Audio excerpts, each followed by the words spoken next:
Hi friends, welcome to our channel Engineer Maligai Kadai. இன்னைக்கு நம்ம engineer மளிகை கடையில் எதை பற்றின வீடியோ பார்க்க போறோம்னா தங்க நகை வாங்குறது பற்றியான வீடியோ பார்க்க போகிறோம். புதுசாக பார்க்க போகிறோம் நம்ம சேனலை சப்ஸ்கிரைப் பண்ணிட்டு பாருங்க. நம்ம சேனலில் மளிகை கடை ப்ளஸ் பிஸ்னஸ் ரிலேட்டடாக நிறைய வீடியோஸ் இருக்கும்.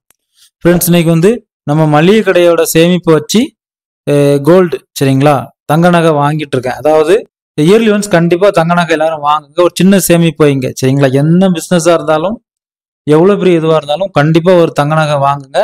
கண்டிப்பாக அது உங்களுக்கு பின்னாடி கை கொடுக்கும் சரிங்களா. இப்போ நம்ம மளிகை கடையோட சேமிப்பு வச்சு தான் இது வாங்கியிருக்கேன் சரிங்களா. ஃப்ரெண்ட்ஸ், இன்னைக்கு தங்க நகை மக்கள் ஒரு விதமாக வாங்குவாங்க சரிங்களா. பணத்தை சேர்த்து வச்சுட்டு போய் வாங்குறவங்க இருக்காங்க, இல்லைன்னா அந்த சீட்டு போட்டு சேர்த்து வாங்குறவங்க இருக்காங்க. இந்த மாதிரி இருக்கு. கண்டிப்பாக நம்ம இந்த மாதிரி மாசம் மாசம் கொஞ்சம் ஒதுக்கிட்டா வாங்குறதுக்கு ஈஸியாக இருக்கும். இல்லைன்னா இன்னைக்குள்ள காலத்தில் நீங்கள் ஒதுக்கி வைப்பீங்க மாசம் பேங்க்லேயே வெளியே வச்சா வேற செலவு வரும், அப்படியே போயிடும். இப்போ இங்கே போய் சேர்ந்துட்டுனா அது நமக்கு ஒரு கிராமமா சேர்ந்துட்டுன்னு அர்த்தம் சரிங்களா. இப்போ இது ஒரு பெரிய பிராண்டடான கடை சரிங்களா. தமிழ்நாட்டில் ஏகப்பட்ட ஷோரூம் இருக்கு, இதெல்லாம் இருக்கு. ஒரு பிராண்டடான கடையில இயர்லி இந்த மாதிரி சீட்டு போட்டு நம்ம 12 மாச சீட்டு 12ஆம் மாசம் முடிஞ்ச உடனே போய் எடுப்பேன் சரிங்களா. இது போன வருஷம் எடுத்தது. அதாவது போன வருஷம் மீன்ஸ் 2024 2வது மாசம் எடுத்தது சரிங்களா. இது இப்போ எடுக்க போறேன் சரிங்களா. 2025 முடிஞ்சிட்டு போறேன். இது எல்லாமே நான் ஆன்லைன்ல கட்டுவேன் சரிங்களா. அங்க ஃபர்ஸ்ட் மாசம் அங்க நகை எடுக்கிறப்போ இந்த டேட்டு ஒரு போல இருக்கும். 4ஆம் தேதி நகை எடுத்திருக்கேன். 4ஆம் தேதி அடுத்த சீட்டு ஆரம்பிச்சிருக்கு தெரியுதா. 4ஆம் தேதி நகை எடுத்திருக்கேன். 4ஆம் தேதி அடுத்த சீட்டு ஆரம்பிச்சிருக்கேன். இப்படியே கண்டினியூ ஆகும் சரிங்களா. உங்களுக்கு ஒரு பில்லோட காமிச்சாதான் உங்களுக்கும் புரியும். இந்த ஒரு சில இடத்தெல்லாம் மறைச்சதுக்கான காரணம் என்னன்னா அந்த கடை பேர் இதில் அப்படி டிரான்ஸ்பேரண்டா தெரியும். இதுலயும் இதெல்லாம் இருக்கும் சரிங்களா. அதனால மறைச்சிருக்கேன். ரைட். இப்போ நகை வாங்க போச்சுல நான் ஒரு சில டிப்ஸ் எனக்கு தெரிஞ்சு சொல்றேன். அதை நீங்க கண்டிப்பா ஃபாலோ பண்ணுங்க. உங்களுக்கும் ரொம்ப யூஸா இருக்கும். இப்போ நீங்க நகை வாங்க போறீங்கன்னா கண்டிப்பா மைண்ட் ரிலாக்ஸா தான் போகணும். இப்போ ஃபேமிலி பிரச்சனையோ ஏதோ ஒரு ப்ராப்ளமோ அந்த மாதிரி கண்டிப்பா நகை வாங்க போகவே கூடாது சரிங்களா. இப்போ வீட்டில் பாத்திரத்தை எல்லாம் ராக்கெட் விட்டுட்டு நீங்க அங்க நகை வாங்க போனா ஒருத்தர் பேச மாட்டீங்க. நீ உனக்கு பிடிச்சது எடு, நீ உனக்கு பிடிச்ச எடுன்னு சொல்லிட்டு கம்முன்னு வந்துடுவீங்க. வீட்டுக்கு நீங்க ரிலாக்ஸ் ஆன பிறகு பில் எடுத்து பார்க்கும் போச்சுலதான் ஐயோ இப்படி ஆயிட்டே அப்படி ஆயிட்டேன்னு தோணும். அதனால கண்டிப்பா ரிலாக்ஸா போங்க. செகண்ட் நீங்க பிளான் பண்ணிட்டு போகணும். செயின் வாங்க போறீங்களா, ரிங் வாங்க போறீங்களா, எது வாங்க போறீங்க. இப்போ சீட்டு இவ்வளவு தொகை இருக்கு. இப்போ நான் பிளாங்கா போய் நிற்க கூடாது. அப்படின்னா நான் என்ன வாங்க போறேன்னே தெரியாம ஏதாவது வாங்கிட்டு வருவேன். அப்படி பண்ணவே கூடாது. வீட்டுல இருந்து நீங்க என்ன வாங்க போறீங்கன்னு முடிவு பண்ணிட்டு போகணும் சரிங்களா. அடுத்து மெயினானது என்னன்னா ஸ்டோன் வச்ச நகை வாங்கக்கூடாது சரிங்களா. அது உங்களோட தனிப்பட்ட ஆசை, அதை நான் ஒன்றும் சொல்ல மாட்டேன். வாங்குறவங்க வாங்குங்க. இப்போ நம்ம ஜுவல்ஸ் வாங்கிட்டு பேங்குக்கு போயிட்டு நம்ம அடகு வைக்கிறோம், ஃபைனான்ஸ் நமக்கு தேவைப்படுதுங்க பட்சத்தில் அந்த ஸ்டோனை அங்கே நீங்கள் என்னென்னு பில் பண்ணியிருக்காங்களோ அதுக்கு டபுள் அமௌண்ட்டுக்கு மேலே கழிப்பாங்க சரிங்களா. ஃபார் எக்ஸாம்பிள் நீங்கள் ஒரு பவுனில் ஒரு செயின் எடுக்கீங்க சரிங்களா. அதில் 1 கிராம்னு 1 கிராம் சொல்லிட்டு உங்கள்கிட்ட சேல்ஸ் பண்ணியிருக்காங்க. 1 கிராம் தான் இல்லை ஸ்டோன் அப்படின்னு சொல்லி. ஆனா நீங்க பேங்க் சைடு அதை அடகு வைக்க போனீங்கன்னா 3 கிராம் கழிப்பாங்க ஸ்டோன் இருக்குன்னு சொல்லி. அதனால கண்டிப்பா ஸ்டோன் வைக்கிறத பெரும்பாலும் தவிருங்க சரிங்களா. இன்னொன்னு என்னன்னா நீங்க அங்க வாங்க போற நகை கண்டிப்பா உங்களுக்கு பிடிக்கணும் சரிங்களா. இன்னைக்கு பெரிய பிரச்சனை அதுதான். அங்க வச்சு நிறைய பேர் பிடிச்சிட்டு வந்துருவாங்க. வீட்டுக்கு எனக்கு பிடிக்கல அப்படின்னு சொல்லிட்டு ஒரு மாதிரி மாத்தி திரும்ப அந்த நகையை அப்படியே அங்க கொண்டு போயிட்டு அவங்க என்ன சொல்லுவாங்க, சார் கோல்டு ரேட்டுக்கு மட்டும் அப்படியே நாங்க எடுத்துக்கிடுவோம், செய்கூலி சேதாரம் எதுவும் தரமாட்டோம்னு சொல்லுவாங்க சரியா.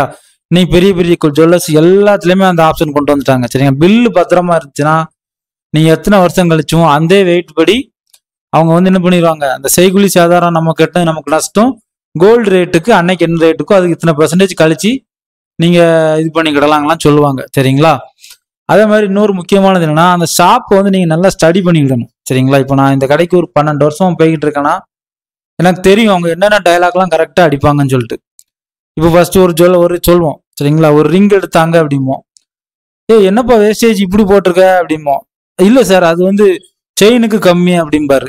அடுத்த டைம் செயின் எடுக்க போவேன், சார் வேஸ்டேஜ் என்னப்பா இப்படி இருக்கு. இல்லை சார் அது ரிங்குக்கு கம்மி அப்படிம்பாங்க. அடுத்த டைம் நெக்லஸ் எடுக்க போவோம், சார் நெக்லஸ்க்கு அதிகம் சார், அது ரிங்குக்கு தான் கம்மி. இப்படியே மாற்றி மாற்றி அந்த டைலாக்கை சொல்லிட்டே இருப்பாங்க.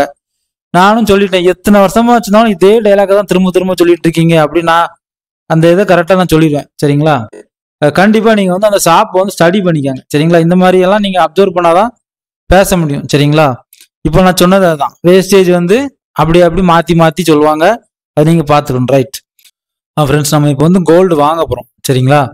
ஒரு பொருளாக வாங்கும் பட்சத்தில் அதோட விலையை வந்து நம்ம கரெக்டாக தான் கொடுக்கோமா, செய்கூலி சாதாரணம் அதெல்லாம் சொல்கிறாங்களா, கரெக்டாக தான் கொடுக்குறோமா, அதிகமாக கொடுக்குறோமா, எந்த அளவு குறைச்சி நான் கொடுத்துருக்கேன் அப்படிங்கிறத உங்களுக்கு கரெக்டாக சொல்கிறேன். நீங்களும் இந்த மாதிரி முடிஞ்சால் ட்ரை பண்ணி பாருங்கள். சரிங்களா ஃப்ரெண்ட்ஸ்? இப்போ ஒரு பொருளை எடுக்கும். சரிங்களா? இப்போ நாங்கள் வந்து ஒரு நெக்லஸ் ஒன்று எடுத்திருக்கேன். சரிங்களா? 19.6 கிராம். சரிங்களா? இதோட மெட்டல் ரேட், அதாவது கோல்டு 1 கிராம் 5810 ரூபா, 2014 பிப்ரவரி மாசத்தோட. சரிங்களா? இதோட தங்கத்தோட வேல்யூ 22 கேரட் வந்து 1,14,398 ரூபா. சரிங்களா? இவங்க இந்த வேஸ்டேஜ் 18% போட்டு 1,31,743 ரூபா போட்டிருக்காங்க. சரியா? இப்போ வந்து நீங்க டோட்டலா அவங்க பில் பண்ணி ஒரு இதுக்கு எஸ்டிமேட் கேட்பீங்களா, இந்த கோல்டு ரேட்டுக்கும் நீங்க கட்டக்கூடிய ரேட்டுக்கும் எவ்வளவு டிஃப்ரெண்ட் இருக்கு. சரிங்களா? அங்கதான் நீங்க வந்து பார்த்து இது பண்ணணும். சரிங்களா? இப்போ நான் வந்து 19 கிராம். சரிங்களா? 19 கிராமுக்கு வாங்கின மெட்டல் ரேட் வந்து 1,14,398 ரூபா. இதுக்கு வந்து டேக்ஸ் வந்து இவ்வளோ ரூபா இருக்கு. சரிங்களா? இது ரெண்டுமே நான் வந்து வாங்குறேன், நான் வந்து கட்டி தான் ஆகணும். சரிங்களா? நான் அதை ஆட் பண்ணி 1,18,350 ரூபா. சரிங்களா? தங்கத்தோட என் பொருளோட ரேட். சரிங்களா? இப்போ இதுக்கும் அவங்க டோட்டலா பில் பண்றாங்களா, 1,35,700 ரூபாய் பில் பண்ணியிருக்காங்க. இதுக்குமான வித்தியாசம் என்ன? சரிங்களா? இதுக்குமான வித்தியாசம் வந்து 17,350 ரூபாய் வந்திருக்கு. நான் வந்து இந்த சீட்டு போட்டிருக்கேன், நான் ரெகுலரா வாங்குறேன் அப்படி இப்படின்னு நிறைய ஷார்ட் பண்ணி இதுக்கு வேஸ்டேஜ் அதிகம் கம்மின்னு குறைச்சி எனக்கு அடுத்த சீட்டை அவங்களே போட வச்சிருக்கேன் அந்த டைம்ல. சரியா? அதாவது இந்த சீட்டோட டேட்டும் இந்த சீட்டோட டேட்டும் ஒரு போல் இருக்கும். 4/2/24 நகை வாங்கியிருக்கேன். அந்த முந்தின சீட்டு க்ளோஸ் ஆகிருக்கு. அதே நாள் புது சீட்டு இங்கே ஓப்பன் ஆகிருக்கு. சரிங்களா? நீங்க தான் இப்போ சொல்லணும். சரியா? இப்போ வந்து நான் வந்து மொத்தமா 19 கிராம், அதாவது இந்த 2.5 பவுண்ட் நெக்லஸுக்கு வந்து 12,350 ரூபா மட்டும் நான் வந்து எக்ஸ்ட்ரா கட்டியிருக்கேன். சரியா? அந்த செய்கூலியோ சேதாரமோ அதை எப்படினாலும் கணக்கு பண்ணிக்காங்க. இது வந்து கோல்டு ரேட், கோல்டு கணக்கு படி பார்த்தா, வெயிட் படி பார்த்தா 2 கிராமும் அடுத்தால 1 கிராம்ல ஒரு 1/4 பங்கும் வருது. சரிங்களா? இந்த 12,350 ரூபா அப்படிங்கிறது. நீங்க கோல்டு வாங்க போறவங்க கண்டிப்பா உங்க கோல்டு பொருளோட ரேட்டு இந்த இதெல்லாம் அடிச்சு பார்த்துட்டு எவ்வளவு எக்ஸஸா வருது அது மாதிரி பேசுங்க. அத மாதிரி இது ரெண்டையுமே அவங்க வந்து திரும்ப வாங்கிக்கிடுவாங்க. சரிங்களா? நம்ம எதுக்கு நான் அந்த அளவு அவங்ககிட்ட ஆழமா எனக்கு இப்படி பண்ணித்தான் அப்படி பண்ணித்தான் பேசுறதுக்கான காரணம் என்னன்னா, இப்போ ஒரு பொருள் இருக்கு. சரிங்களா? இதான் ஒரு பொருள். இந்த பொருள் தான் இதுன்னு வச்சுக்காங்களேன். இந்த 19 கிராம் கோல்டு வந்து இந்த பொருளா நினைச்சுக்காங்க. இதை ஒரு இடத்துல இருந்து அவங்க வாங்குறாங்க. சரிங்களா? இந்த பொருளை வந்து இவருக்கு விற்கிறவர் வந்து பில்லு கொடுத்துருவாரு. சரிங்களா? இந்த பில்ல கொடுத்துருவாரு. சரிங்களா? இப்ப இந்த பொருளை நான் வாங்குறேன், நான் வாங்கியிருக்கேன், எனக்கும் பில்லு கொடுத்துட்டாங்க. சரிங்களா? இந்த ஆள் வந்து இந்த கடைக்காரர் வந்து அங்கேயும் இது போட்ட பில்லு வாங்கிட்டாரு, விற்கிற இடத்துல இது போட்ட பில்லு வாங்கிட்டாரு. இது ரெண்டையும் காமிச்சு கிளைம் பண்ணிக்கிடுவார். சரிங்களா? அதனால இதை வந்து அவங்க கிளைம் பண்ணிக்கிடுவாங்க. சரிங்களா? அதனால எந்த அளவு இது பண்ண முடியுமோ அந்த அளவு பண்ணி நம்ம குறைச்சிதான் வாங்கணும்.